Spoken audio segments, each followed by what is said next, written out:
Now we are joined by our commentator, Noriyuki Mizuno. Now we have serious problems going on simultaneously. And what was today's focus? So far, at the Fukushima Daiichi nuclear power plant, we have been focusing on cooling down the fuel rods inside the reactor. But now our attention is shifting to the spent fuel that is heating up. More specifically, the question is whether we can cool down spent fuel in the reactor 2 and reactor 3. And spent fuels are warmed up, and usually they need to be cooled down for 3 years. And after 3 years, the spent fuel rods are not likely to melt or break. But at reactors, at the spent fuel at the number 3 and number 4 reactors have not been spent so much, has not been in the pool for some time, and only half a year has passed for the spent fuel in the number 4 reactor. And the water in the pool is now no longer be able to be recycled circulated because of the failure of the pumps. And we saw white smoke coming out of number 3 reactor. We believe that it is the steam coming from the boiling water in the spent fuel pool. And yesterday and today we had fire in the building of the reactor number 4. And it is because the spent fuel is out of water. And the water and the surface of the fuel rods has oxidized, and it has reacted with the hydrogen and released steam. And spent fuel contains radioactive material, and it is possible that a large amount of radioactive material is released into the atmosphere. So the key is to cool down these spent fuel rods. And today, the self-defense forces dispatched the helicopters to drop water onto this facility, but they gave up. Why is that? Because in the case of number 3 reactor, we had the hydrogen explosion 2 days ago, and the roof is broken, so we can see the spent fuel pile from above. So we thought that we can bring water from above, and we can drop water into the pool. And that is what the government headquarters asked the self-defense forces to bring seawater to the number 3 reactor.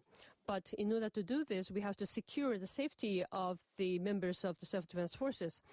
And the safety concern first is the climate.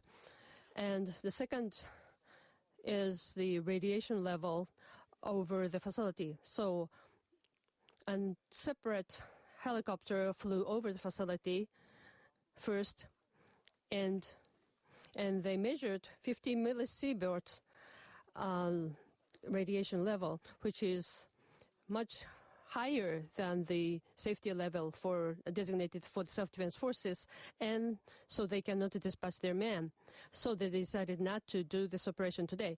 And the question is whether we can do this tomorrow or later. And there is no guarantee that the radiation level goes down tomorrow, because there is nothing to cover the spent fuel, which is releasing the radioactive material. So we do not know whether this radiation level goes down tomorrow.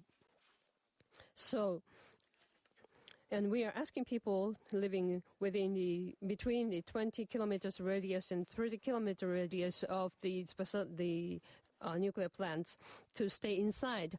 And what can we say about these people? The Science Ministry today said that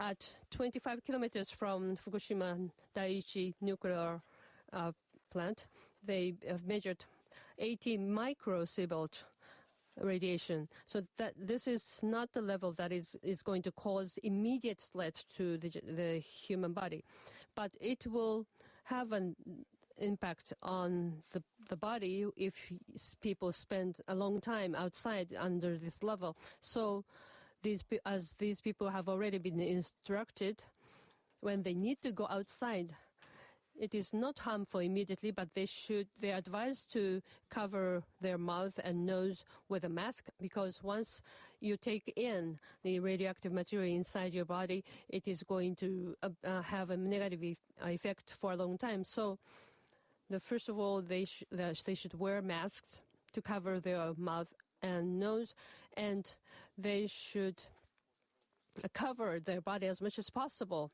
when they have to go out. And they should wear long sleeves, etc. And when you come back from outside, it is possible that you are carrying radioactive material on your clothes and on the exposed areas of your body, so you should wash your hands and face. And at home, you should keep your home as sealed as possible, and the ventilation should be restricted to the minimum. And they should not use air conditioner and other devices that uses ventilation of the air. So as long as they keep on these points, they would not have a harmful effect on their body because of the radioactive material.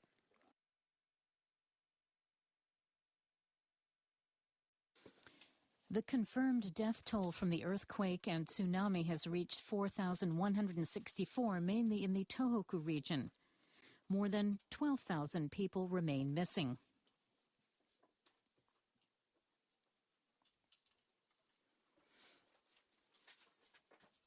The National Police say 2,207 deaths were confirmed in Miyagi Prefecture alone.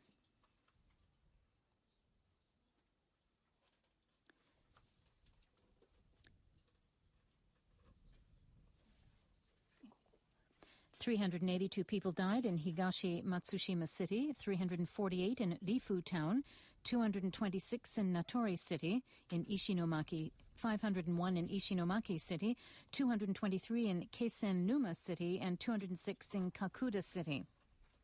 Many areas along the coastline have been reduced to rubble. The Miyagi police say many bodies have been found on several beaches on the Oshika Peninsula in Onagawa Town and Ishinomaki City. They say 2,011 people have been reported missing by their families, but local municipalities say more people are unaccounted for. About 8,000 residents of Minami Sanariku Town, are accounting for half the town's population, are unaccounted for. Likewise, about 5,000 residents remain missing in Onagawa Town. Authorities are stepping up their efforts to locate them. Iwate Prefecture has confirmed 1,391 deaths. 393 people died in Kamaishi City and 203 in Miyako City. 198 died in Ofunato City, 194 in Yamada Town, and 181 in Otsuchi Town. 176 people died in Rikuzen Takata City. Also, 3,318 people remain missing within the prefecture. This figure may rise because Kamaishi City says it cannot confirm the number of those